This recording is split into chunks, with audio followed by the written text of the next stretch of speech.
এই ভাইরাল স্কার্টের সাথে সাদা টপসটা আজকে আপনাদেরকে কাটিং করে দেখাবো।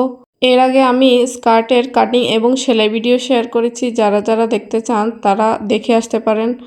আর এখানে আমি টপসের জন্য সাদা কাপড় নিয়েছি 1.5 গজ। এখানে আমি টপসের উপরের অংশটা কাটিং করব, আর এই জন্য 2 ভাঁজ করে এরপর আবারও একটা ভাঁজ দিয়ে 4 পার্ট করে নিলাম।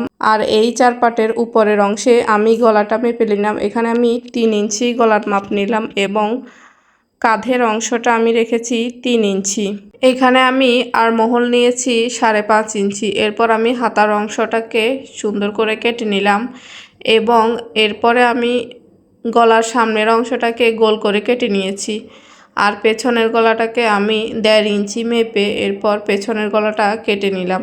টপসের নিচের অংশে কুচি দেওয়ার জন্য এখানে আমি 7 ইঞ্চি করে 2 পার্ট কাপড় কেটে নিলাম। এই 2 পার্ট কাপড় আমি একসাথে জোড়া দিয়ে অনেক লম্বা করে ঘের বেশি দিব, এই জন্য আমি একটু বেশি কাপড় নিয়েছি। তারপর আমি এখানে এই কাপড়টাকে আবারও 4 ভাঁজ করে হাতার কাপড় কেটে নিব। এখানে আমি লম্বায় নিয়েছি 13 ইঞ্চি।